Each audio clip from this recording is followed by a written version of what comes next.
स्वस्ति श्री गणेशाय नमः। ओम श्री सरस्वती नमः। ओम श्रीमद्गुरु चरण कमलेभ्यो नमः। वंशी विभूषित नवनीरदाभात् पीताम्बरा गरुडबिम्बकलाधरोष्ठात् पूर्णेन्दु सुन्दर मुखादरबिन्दुनेत्रात् कृष्णात् परं किमपि तत्त्वमहं न जाने। राधाकरावचितपल्लववल्लरीके राधापदाङ्कविलसन् मधुरस्थलीके राधा यशो मुखरमत खगावलीके राधा विहार विपिने रमता मनो में। भवानी शंकरो वंदे श्रद्धा विश्वास रूपिणो याभ्यां विना न पश्यन्ति सिद्धा स्वान्तस्तमीश्वरम्। नारायणं नमस्कृत्यं नरं चैव नरोत्तमं देवीं सरस्वतीं व्यासं ततो जयमुदीरयेत्। अज्ञानतिमिरान्धस्य ज्ञानानजनशलाकया चक्षुरोन्मीलितं येन तस्मै श्रीगुरुवे नमः। भक्तवर्ति भगवंत गुरु चतुरनाम वपु एक, इनके पद बंदन किए नाथ विघ्न अनेक। श्री वृंदावन बिहारी लाल की,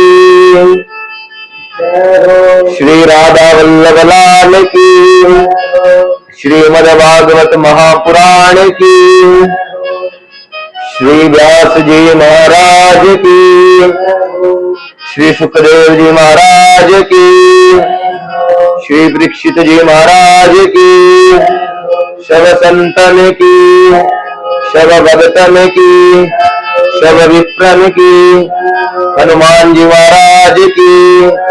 जय जय श्री राधे श्याम।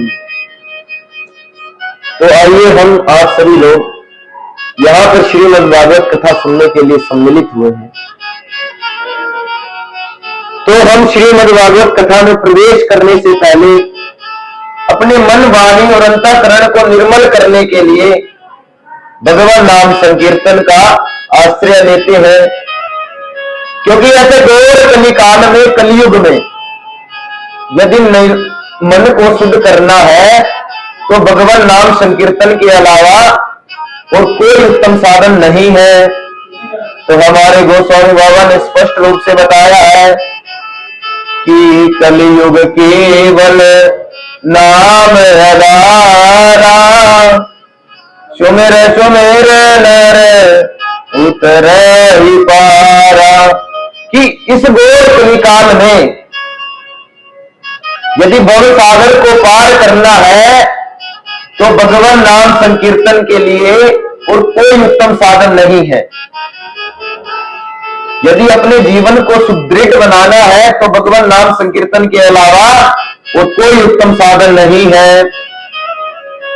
क्योंकि हमारा मन निर्मल हो जाएगा तो हमारे हृदय में भगवान स्वतः रूप से विराजमान हो जाएंगे। तो श्री कृष्ण जी कहते हैं कि निर्मल मन जन सो मोहि पावा, मोहि कपट छल शीघ्र नवावा। कि जिसका मन निर्मल है, जिसका मन निर्मल है, मैं उसी के हृदय में विराजमान होता हूं। कपट, छल, द्वेष, छिद्र आदि ये सब मुझे नहीं सुहाते हैं। तो आइए हम सभी लोग श्री ठाकुर जी के चरणों का ध्यान करते हैं। क्योंकि एक बार नारद जी भगवान जी के पास गए और बोले कि आज मैंने इतने वेद शास्त्रों का अध्ययन करते हो गया, परंतु हे नारायण, यह नहीं पता चला कि आप स्वतः रूप से कहां विराजमान है। तो तब भगवान विष्णु ने बोला कि ना हम बसामि वैकुंठे योगिनाम हृदयेन च मद्भक्ता यत्र गायन्ति तत्र तिष्ठामि नारदा। कि हे नारद, नहीं तो मैं वैकुंठ लोक में निवास करता हूं, नहीं योगियों के हृदय में। मेरे भक्त मेरे नाम का जहां संकीर्तन करते हैं, गुणगान करते हैं, मैं स्वतः रूप से वही विराजमान हो जाता हूं। तो आइए हम सब भगवान नाम संकीर्तन का आश्रय लेते हैं। ओ मेरा राधा रमण गिरधारी, गिरधारी श्याम बनवारी।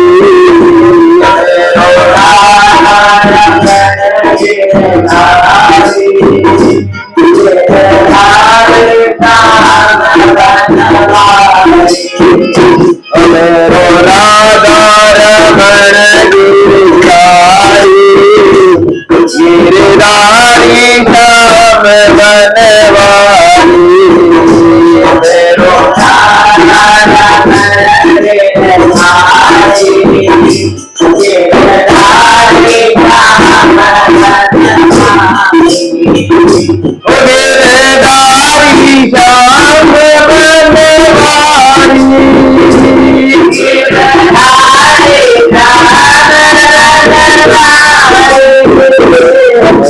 राधा रमण गिरधारी, गिरधारी श्याम बनवारी।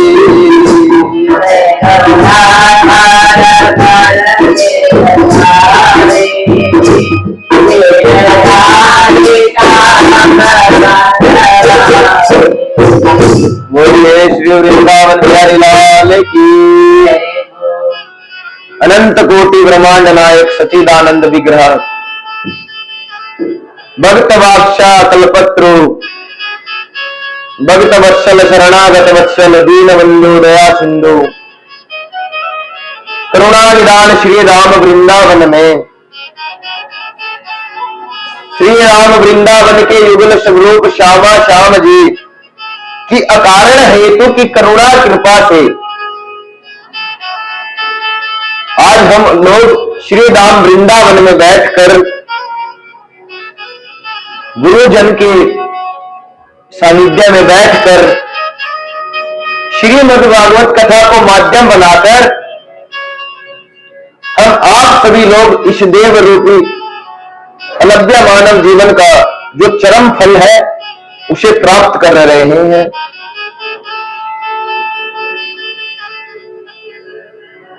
तो हम तन्मयता पूर्वक बिल्कुल ध्यान से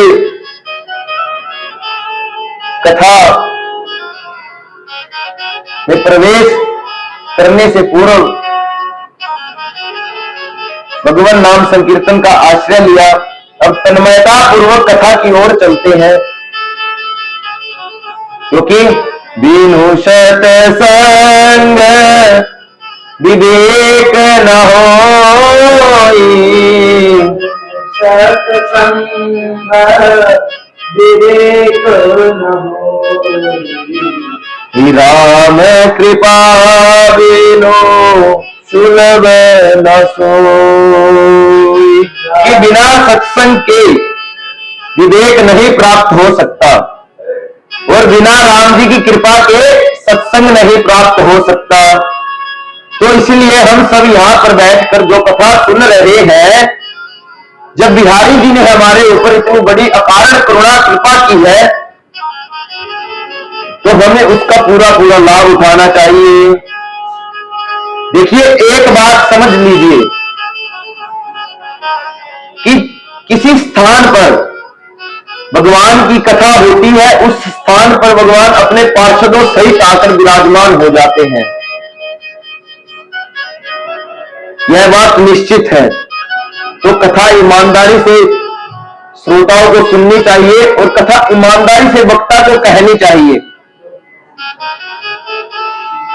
क्योंकि हनुमान जी जहां जहां पर कथा होती है वहां स्वतः रूप से विराजमान होते हैं, कथा सुनते हैं। तो इसीलिए वक्ता को बड़े ध्यान से कथा कहनी चाहिए, कोई ऐसी बात नहीं बोलनी चाहिए जिससे हनुमान जी नाराज हो जाए। इसीलिए श्रोता को भी कथा बड़ी ही ईमानदारी से सुननी चाहिए और वक्ता को भी कथा ईमानदारी से बोलनी चाहिए। आज वैसे ही कथा का प्रथम दिवस है, तो हम लोग बहुत अधिक भूमिका की चर्चा ना करते हुए कथा में प्रवेश करते हैं। सबसे पहले हम महात्म में प्रवेश करते हैं, क्योंकि महात्म को जान लेते हैं। महात्म किसे कहते हैं? महिमा को महात्म कहते हैं। प्राय सभी ग्रंथों में महात्म की चर्चा होती है। महात्म को सुनकर उस ग्रंथ का बोध हो जाता है कि इस ग्रंथ में है क्या, क्योंकि बिना जाने हम किसी को श्रवण नहीं कर सकते। पहले उसके महात्म को जानना बहुत जरूरी है, क्योंकि जाने बिनु न होई प्रतीति, बिनु प्रतीति न होई प्रीति। कि हम किसी के विषय के बारे में नहीं जानते हैं तो हमें उससे प्रीत नहीं होगी, और जब तक प्रीत नहीं होगी, प्रेम उत्पन्न नहीं होगा, तब तक वो हमारा प्रिय नहीं बनेगा।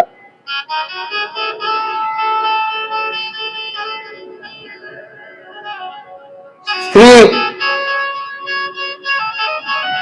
भागवत जी की महिमा 17 पुराणों में गाई है, किंतु 2 पुराणों में विशेष है, स्कंद पुराण और पद्म पुराण।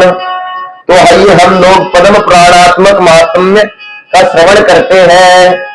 सबसे पहले जानते हैं भगवान का स्वरूप कैसा है। सच्चिदानंद रूपाय विश्वभूतपत्यादि हेतवे तापत्रय विनाशाय श्री कृष्णाय वयं नुमः। इस श्लोक में श्री वेद व्यास जी ने बताया है कि भगवान का स्वरूप कैसा है, कार्य क्या है भगवान का। तो भगवान का स्वरूप है, जैसे समझ लीजिए हम किसी के अपनी कन्या के लिए वर को देखते हैं तो सबसे पहले देखते हैं कि उसका स्वरूप कैसा है। तो स्वरूप मात्र से उसका रिश्ता पक्का नहीं करते, फिर देखते हैं क्या कार्य करता है, कार्य में निपुण है या नहीं है। फिर कार्य को देखने के बाद देखते हैं कि उसका व्यवहार कैसा है। गांव वालों से पता लगाते हैं कि ये कैसा आदमी है, कैसा इसका व्यवहार है, कहीं रात पीता तो नहीं, दारू वारू तो नहीं पीता है, हमारी बेटी को परेशान करे। इसीलिए हम तीनों चीजों से, स्वरूप, कार्य और स्वभाव से जब निपुण हो जाते हैं, जब उस व्यक्ति में तीनों चीज होती है तो उसी के साथ अपनी पत्नी का विवाह पक्का करते हैं। तो हम भी पहले भगवान के स्वरूप, कार्य और स्वभाव को जान लेते हैं। सच्चिदानंद रूपाय, सतचित आनंद, अर्थात सतगन, चितगन और आनंदगन, इनमें भगवान का ये स्वरूप है। सत्य किसे कहते हैं? जिसकी सत्ता का कभी बाद ना हो, जो सदा सर्वदा से चला आया हुआ हो और सदा सर्वदा विद्यमान रहे उसे सत्य कहते हैं। चित्त कहते हैं चेतना को, ज्ञान को। तो भगवान में ये महाराज निपुण है और भगवान सदा भगवान के रोम रोम से आनंद विषयानंद उत्पन्न होता रहता है। तो इसीलिए भगवान के सच्चिदानंद रूप आया विश्वबोध पत्यादि हे तबे, तीनों तापों में जिसका बाध ना हो, देहिक देविक भौतिक तापा, राम राज काहू नहीं व्यापा। तीनों तापों में जिसकी सत्ता का बाध ना हो, तीनों तापों में तापत्रय विनाश आया श्री कृष्णाय वयं नमः। ऐसे श्री कृष्ण भगवान को हम प्रणाम करते हैं। सत कहिए जो गुण से नाई, चित चैतन्य सकल जग माही, आनंद घटाघट करे आनंदा, ताकर नाम सच्चिदानंदा। सत उसी को कहते हैं जिसका किसी भी परिस्थिति में महाराज विनाश ना हो, जो सदैव एक रस रहता है, उसे सत्य कहते हैं। भगवान का दूसरा स्वरूप चित्त चैतन्य सकल जग माही चैतना है। एक बार की बात है, भगवान नारायण लक्ष्मी जी के साथ वैकुंठ में विराजे हुए थे। तो तभी लक्ष्मी जी ने भगवान से विनोद में कहा, हे प्रभु, इस संसार में आपको चाहने वाले कम है, परंतु मुझे चाहने वाले ज्यादा है। आपको चाहने वाले तो गिने चुने हुए लोग हैं। लक्ष्मी जी बोली कि इसको बताइए क्या है। तो भगवान बोले कि समय आने पर इसका उत्तर देंगे। तो कुछ दिन बाद पृथ्वी पर भगवान ने देखा कि कुछ लोग 100 मुर्दे को लेकर जा रहे थे और कह रहे थे राम नाम सत्य है। तो तभी श्री भगवान बोले, नारायण बोले कि लक्ष्मी जी, अब आप अपना प्रभाव दिखाओ। तो महाराज लक्ष्मी जी ने खूब चकाचक पैसों की, धन की, स्वर्ण आदि की सबकी वर्षा करी। तो सब लोगों ने मुर्दे को तो वहीं पटक दिया और धन उठाकर लेकर भाग गए। तो तब श्री नारायण जी ने उत्तर दिया कि देखो कि एक तो ये तो नहीं उठा, यह तो नहीं उठा। तो तब बोले कि इसमें तुम्हारा चेतना नहीं है कि हाँ, जहां मैं चेतना के रूप में विराजमान हूं वहीं पर आपकी इज्जत है, वहीं पर आप विराजते हो, वहीं पर आपकी पूछ होती है। अब देखो इस आदमी में चेतना नहीं रही तो ये उठकर धन उठा नहीं सका। तो इसीलिए जहां मैं चेतना के रूप में विराजमान हूं वहीं पर आपकी चर्चा होती है। तीसरा भगवान का आनंद स्वरूप है। आनंद के विषय में नारद जी कहते हैं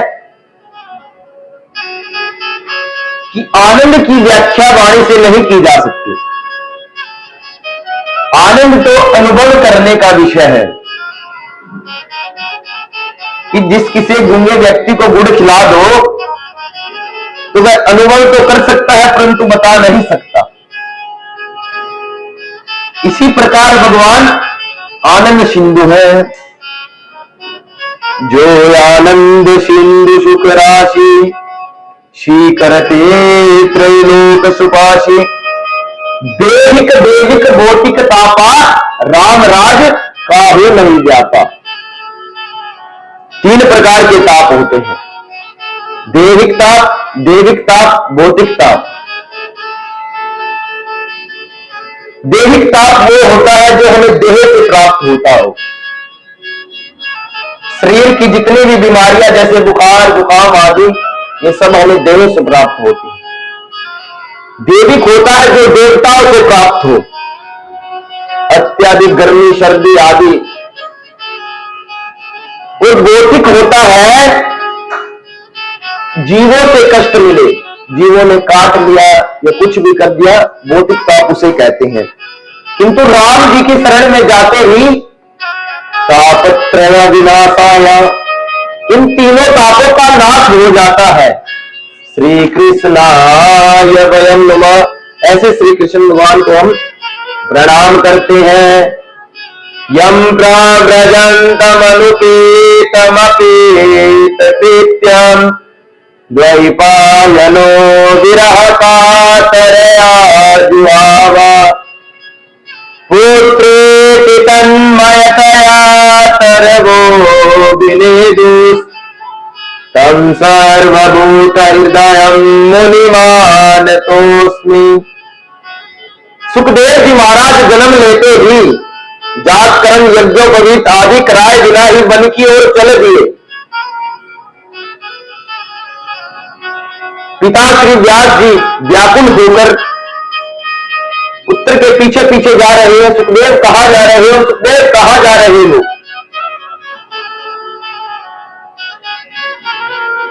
सुखदेव जी महाराज ने वृक्षों के माध्यम से व्यास जी को समझाया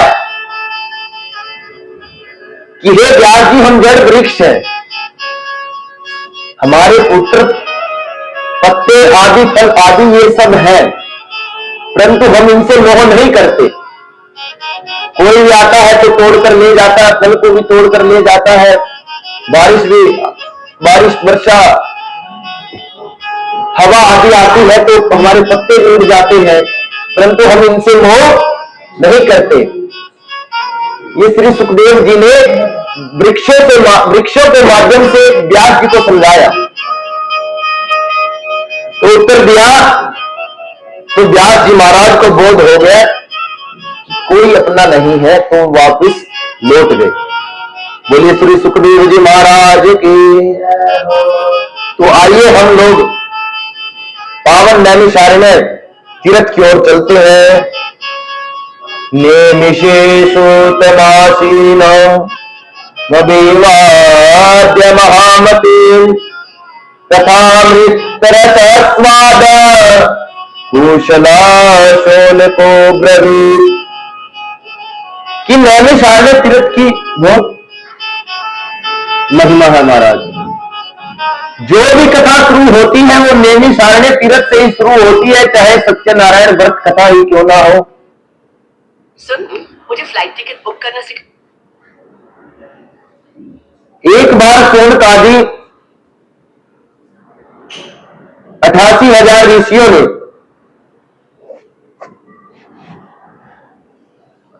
ने सत्यलोक ब्रह्मा जी की शरण में गए और ब्रह्मा जी से निवेदन किया कि हे ब्रह्मा जी, हम पृथ्वी पर हजारों वर्ष का सत्र प्रारंभ करना चाहते हैं। जैसे हम हैं महाराज, पहले महात्माओं की, संत महात्माओं की उम्र 10-10 हजार 15-15 हजार वर्ष होती थी। आज तो हमारी 100 ही साल है, 100 भी साल नहीं। तो हमारे लिए तो 7 दिन की कथा बहुत है। तो उनके लिए तो उन्होंने बोला था कि 1000 वर्ष का सत्र चलाना चाहते हैं।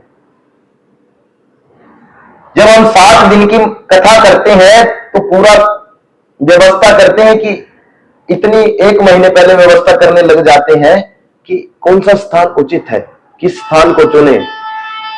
1 महीने पहले उसको चुनने देखने लग जाते हैं। तो वो तो महाराज 1000 सत्र वर्ष चलता, उन्होंने निश्चय किया कि आप कृपा करके कोई ऐसा पुलिस स्थान बताइए जहां कलयुग बाधा ना पहुंचाए। तब ब्रह्मा जी ने अपना मनोदर प्रकट किया कि इसके पीछे पीछे जाओ, ये जहां पर इसकी नोक पड़ जाए तो उसी स्थान पे, इसकी मूली पड़ जाए उसी स्थान पे आप कथा करना। तो भगवान ब्रह्मा जी का चक्कर जा रहा है, लोग उसके पीछे पीछे चल रहे हैं। तो उसकी नोक जाके नैमिषारण्य तीर्थ होते हैं, तभी उसका नाम नैमिषारण्य रखा गया। तो उन्होंने महाराज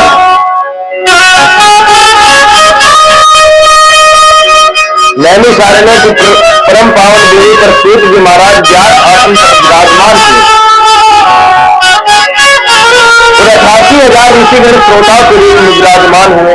इन सब महात्माओं ने प्रतिनिधित्व करते हुए कथामृतपान करने में परम कुशल सोनक जी सूत गीता विवादन करते हुए सूत जी से प्रश्न किया कि अज्ञान द्वांत बिंदुवच्च कोटि सूर्य समप्रभा मम करण रसायनम। सोनक जी निवेदन कर रहे हैं कि सूत जी महाराज, आपको जो ज्ञान है वह अज्ञान रूपी अंधकार को नष्ट करने के लिए करोड़ों सूर्य के समान है। किसी बाहर के अंधकार को तो सूर्य नष्ट कर देता है, किंतु हमारे अंदर जो